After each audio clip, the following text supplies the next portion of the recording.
Assalamualaikum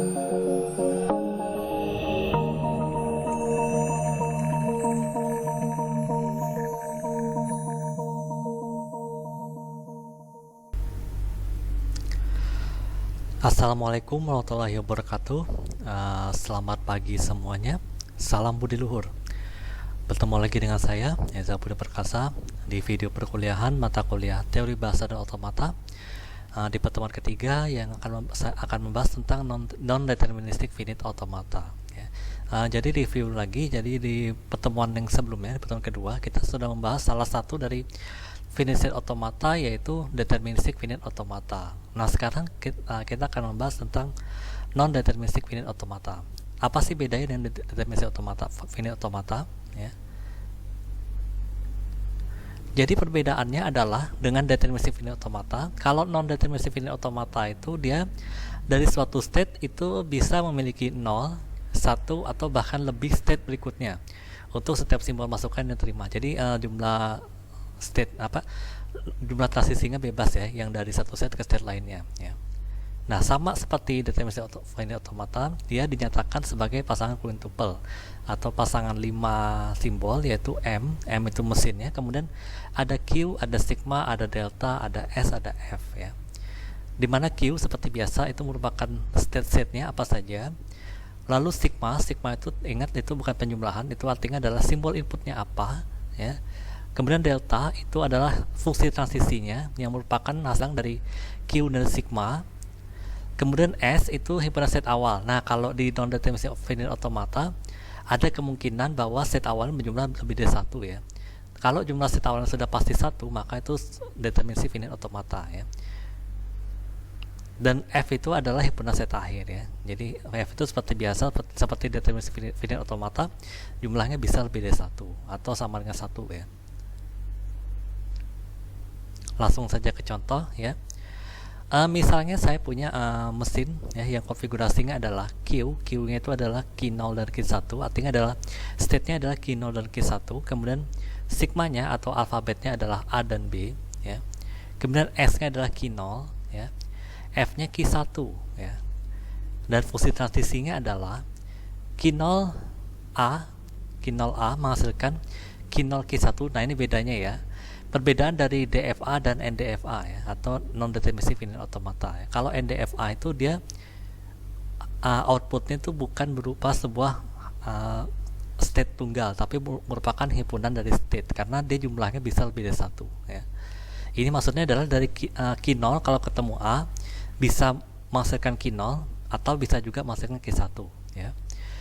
Kemudian Q0B itu menghasilkan Q1 ya, tetap dalam notasi himpunan ya.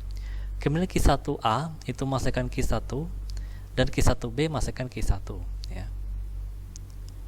Bagaimana cara membuat tabel transisi dan mesinnya ya? Tabel transisi seperti DFA kemarin, strukturnya sama saja, jadi tidak perlu saya ulang lagi ya. Jadi delta, di bawah delta itu ada state, kemudian di kanan delta itu adalah simbol-simbolnya atau alfabetnya ya. Jadi delta diisi dari atas ke bawah, jadinya Q0 Q1 diisi seperti ini ya. Kemudian sigmanya yaitu A dan B ya. A dan B isinya dari kiri ke kanan ya, seperti itu. Kemudian perhatikan fungsi transisinya ya. Q0A itu menghasilkan Q0 dan Q1, maka ditulis seperti ini ya. Jadi tetap ditulis dalam notasi himpunan. Kemudian Q0B itu menghasilkan Q1, jadinya Q1 ya, tetap dalam notasi himpunan ya. Lalu Q1A menghasilkan Q1 ya, jadinya Q1 saja ya, tetap dalam notasi himpunan. Lalu Q1B itu menghasilkan Q1 saja, tapi dalam notasi himpunan ya, jadinya seperti ini ya. Tabelnya jadi seperti itu. Selanjutnya untuk mesin NDFA-nya sendiri sama seperti DFA kemarin. Karena state-nya ada 2, itu Q0 dan Q1, maka gambarlah 2 lingkaran yang labelnya adalah Q0 dan Q1 ya, seperti itu. Kemudian set awalnya itu Q0, hanya Q0, berarti buatlah panah di sebelah kiri Q0 yang mengarah ke Q0 tapi tanpa label apapun ya, itu menandakan set awalnya. Kemudian Q1 itu adalah set akhir ya, maka dilambangkan dengan 2 lingkaran ya, seperti ini. Kemudian lihat di fungsi transisinya ya, maka panahnya juga ada 2, yaitu yang mengarah ke Q0 itu sendiri ya, dan juga Q0 yang mengarah ke Q1 ya. Jadi sama-sama A tapi hasilnya beda ya, seperti itu. Kemudian Q0 B ya. Q0 B masang Q1. Nah, kebetulan di sini ada panah yang sama ya, yaitu pada A.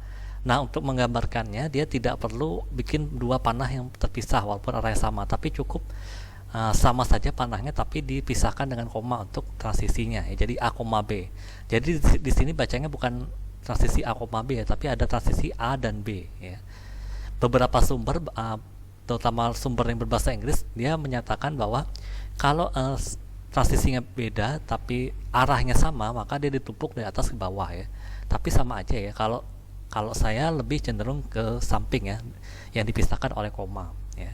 Jadi ini maksudnya adalah transisi Q0 ya, yang mengarah ke Q1 itu transisinya adalah A atau B ya, bukan A, B tapi A atau B ya. Karena koma itu tidak termasuk dalam alfabet atau simbol inputnya ya. Kemudian Q1A menghasilkan Q1. Nah, karena Q1A itu hanya menghasilkan satu saja ya, maka dia mengarah ke dirinya sendiri. Karena apa? Hasilnya adalah Q1 juga ya, makanya dia looping ya, seperti itu. Lalu Q1B itu menghasilkan Q1 juga. Sama seperti tadi ya, kalau misalnya ada panah transisi yang berbeda tapi panah arahnya sama, maka cukup dibuat satu panah saja. Tapi setiap transisi itu dipisahkan dengan koma ya. Maka di sini artinya adalah Q1 kalau ditransisikan dengan A atau B, maka hasilnya adalah Q1 ya, sama seperti sebelumnya ya.